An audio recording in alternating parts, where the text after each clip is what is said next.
নমস্কার, শুভ সকাল। D Debu YouTube চ্যানেলে সবাইকে জানাই আন্তরিক অভিনন্দন। আজকের বিষয়বস্তু বজ্রপাতের হাত থেকে বাঁচার উপায়। আমরা জানি কালবৈশাখীর সময় এখন চলছে, আর কালবৈশাখী শুরু হওয়া মানেই তুমুল ঝড় বৃষ্টির সাথে দমাদম বজ্রপাত।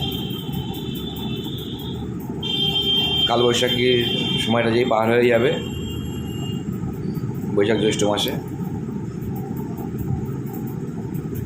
নিম্নচাপ সৃষ্টি হবে এবং তার কারণে বৃষ্টিপাত হবে এবং তার সাথে তুমুল বজ্রপাত। প্রতি বছর আমরা জানি বজ্রপাতে প্রচুর মানুষ মারা যায়। পথচারী থেকে শুরু করে কিংবা যারা মাঠে ঘাটে কাজ করে প্রচুর মানুষ মারা যায়। তাই এই বজ্রপাত থেকে বাঁচতে গেলে আমাদের কয়েকটি নিয়মকানুন মেনে চলতে হবে।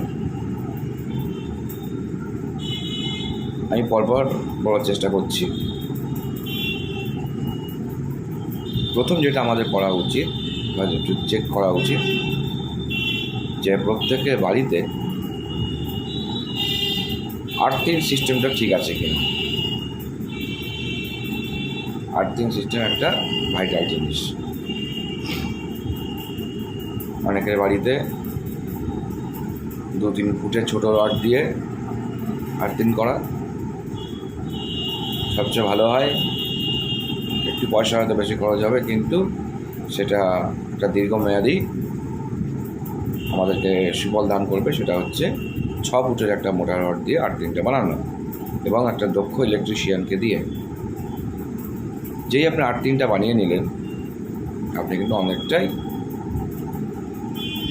সেফ হয়ে গেলেন। এটা বানিয়ে রাখতে হবে। তারপরে কি আমাদেরকে মানতে হবে, যে মুহূর্ত দেখবেন বজ্রপাতের একটা পরিস্থিতি সৃষ্টি হচ্ছে, বজ্রপাত হতে পারে, সঙ্গে সঙ্গে আপনার বাড়িতে যতগুলো ইলেকট্রিক ডিভাইস আছে, ফ্রিজ থাকতে পারে, এসি থাকতে পারে, টিভি থাকতে পারে, অবশ্যই থাকে এগুলো, কিচেন চিমনি, এগুলোকে আনপ্লাগ করে দিন। যদি সম্ভব না হয় এমসিবিটা ফেলে দিন কিংবা মেন সুইচটা ফেলে দিন, ফেলে রাখুন। 2 নাম্বার, এবার কী করতে হবে, বজ্রপাতের সময়গুলোতে যারা আমরা ঘরে থাকি বা ঘরে থাকবো তাদেরকে রাবারের জুতো পরতে হবে। রাবারের জুতো পরে ঘোরাফেরা করা উচিত, কিংবা কোনো জিনিসপত্র হাত দেওয়া উচিত। কারণ রাবারের জুতো কিন্তু বিদ্যুৎ পরিমাণ করতে পারে, অনেকটাই আমাদেরকে রক্ষা করে। আবার কী করতে হবে, জানলার কাছাকাছি থাকলে চলবে না। অবশ্যই সেগুলো বন্ধ করে রাখবেন, কিন্তু জানলা থেকে দূরে থাকবেন। এখন তো ম্যাক্সিমাম বাড়িতে হচ্ছে কাঁচের জানলা, উইন্ডো গ্লাস বা গ্লাস উইন্ডো, সেগুলোকে আমাদের সেখান থেকে একটু দূরত্ব থাকতে হবে, যাতে করে যদি আশেপাশে বজ্রপাত হয় তাদের সেগুলো কারেন্ট হয়ে গেল, কিন্তু আমাদের যাতে ক্ষতি করতে না পারে আমাদের সরে থাকতে হবে। আরেকটা জিনিস কি, যখন এরকম বজ্রপাত হবে বাড়িতে কোনো কলে হাত দেওয়া যাবে না। কলে কিন্তু হাত না দেওয়া, ট্যাপ, অনেকের সিঙ্কে স্টিলের ট্যাপ থাকে, সেগুলো কিন্তু কারেন্ট হয়ে যেতে পারে। এটা গেল আমাদের ইনডোর। বাড়ির মধ্যে আমাদের কী আর কি সতর্কতামূলক ব্যবস্থা করতে হবে, সেগুলো মোটামুটি এইগুলো। এবারে যারা বাইরে থাকবে সেই সময় তাদের কী করতে হবে? প্রথমে আমাদেরকে দেখতে হবে, আমাদের তো অবশ্যই বৃষ্টি হলে আমরা একটা জায়গায় আশ্রয় নেই,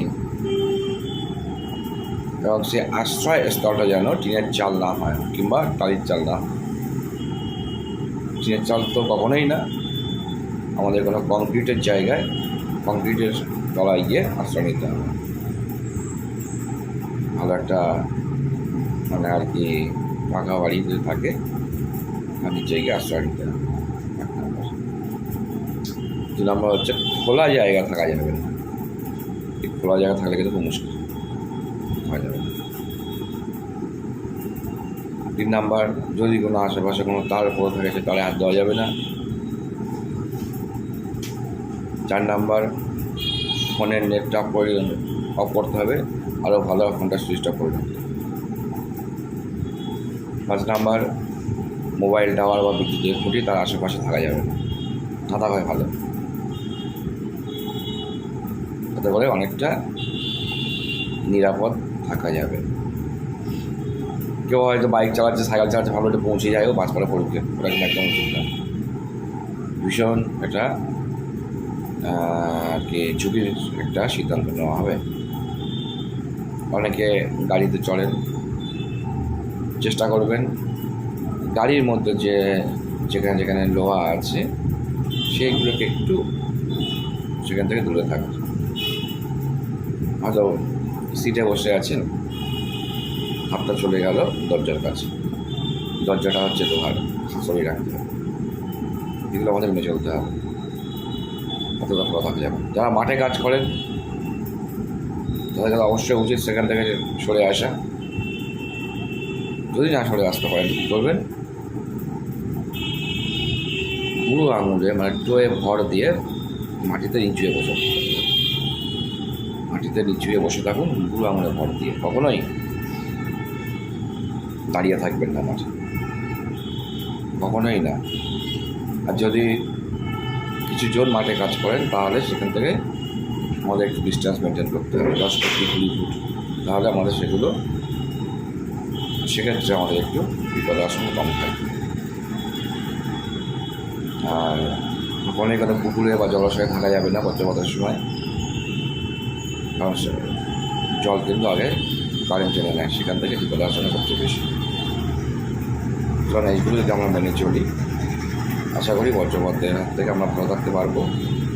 তবে সাবধানের মানলেই আমাদেরকে চেষ্টা করতে হবে বজ্রপাতের সময় কোনো দালান বা পাকা বাড়ির নিচে গিয়ে আশ্রয় নেওয়ার আর কি। ঠিক আছে, ভালো থাকুন, সুস্থ থাকুন, এটা কামনা করি।